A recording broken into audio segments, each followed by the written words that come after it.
Hai.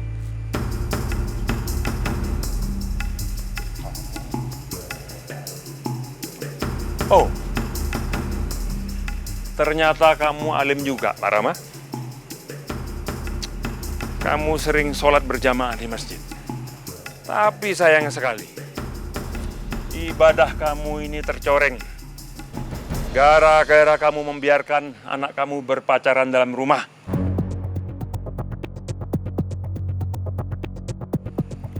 Mereka berasik-asikan dalam rumah, kumpul kebo.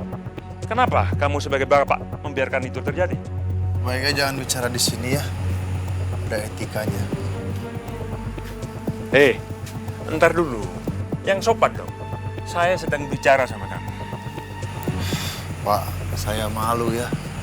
Bicara hal duniawi di sekitar masjid seperti ini udah ya. Dan dengan nada tinggi Bapak seperti itu. Maaf ya. Saya cuma mau jawaban.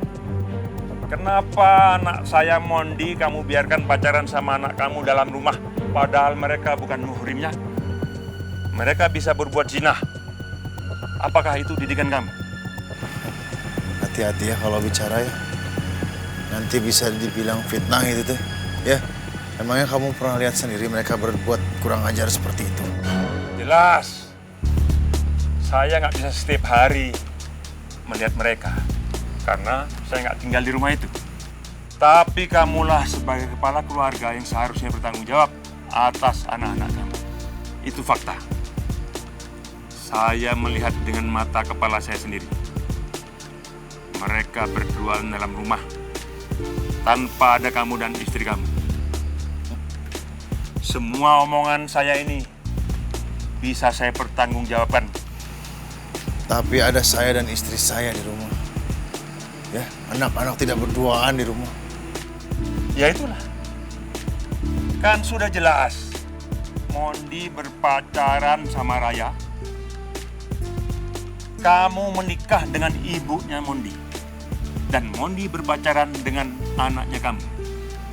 Apakah itu pantas?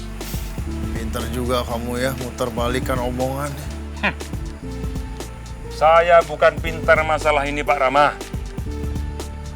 Tapi saya berkata dengan jujur. Dengan apa yang saya lihat. Kamu membiarkan mereka berbuat bejat. Astagfirullahaladzim, ini jelma benar-benar menguji kesabaran saya. Jangan barokokok. Kamu udah benar-benar buat saya emosi. Tolong jangan ikut campur urusan keluarga saya ya. Saya nggak pernah dan nggak akan pernah ikut campur urusan keluarga orang lain.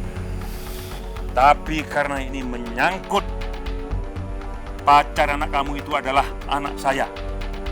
Saya sebagai bapak harus peduli atas moral anak saya. Jangan sampai ikut bejat seperti anak kamu. Subhanallah, lindungi hamba dari godaan setan yang terkutuk. Kenapa? Kamu mau ngajak ribut di sini? Kamu yakin mau ngelakuin itu? Aduh, kudu kumaha deui ini ya Allah. Saya tidak mau jadi beragajul lagi. Saya sudah mau menjauhi kekerasan, Gusti. Lindungi hamba ya Allah, beri petunjukmu ya Allah. Assalamualaikum Bapak.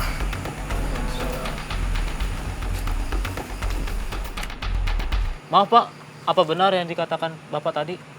Semua yang saya katakan tadi itu benar. Saya nggak akan berbohong di depan bapak-bapak, depan masjid. Saya melihat dengan mata kepala saya sendiri. Anak dia berpacaran dalam rumah berduaan, padahal bukan muhrimnya. Kalau bapak-bapak mau tahu lebih jelas, bisa cek sendiri ke rumahnya Pak Ramadan.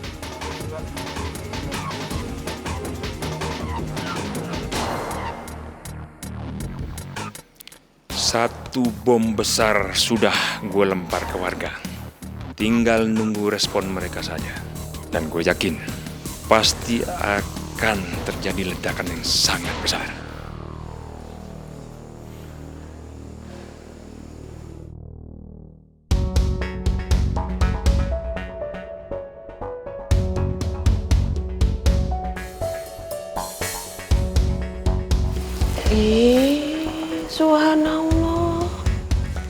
masuk rumah nggak pakai salam. Biasanya akang abah nggak pernah lupa.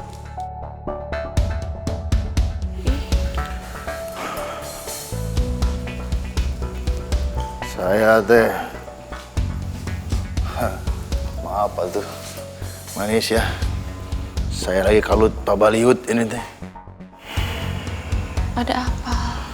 Saya teh ketemu si Badak Njum Borok Kokok tadi di masjid tuh. Siapa? Badak Njum, Ya siapa? mantan suami kamu. Astagfirullahaladzim. Terus?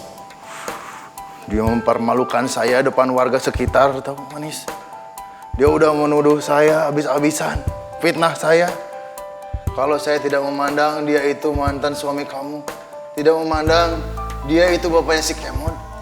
Kalau saya tidak sadar kalau saya di masjid udah saya habisin dia, saya ratain dengan aspal, saya jajag mukanya. Astagfirullahaladzim, akang abah. Benar-benar astagfirullah. Istighfar akang abah. Saya mah takut kalau akang abah kayak begini. Atau mau kumaha deui atau manis? Saya mesti kumaha? Coba sok lah nomor teleponnya mana? Biar saya gelut aja itu dia orang. Akang abah tenang dulu, istighfar, tarik nafas. Enggak, saya mau gelut aja sama dia. Udah nggak apa-apa. Akang abah istighfar.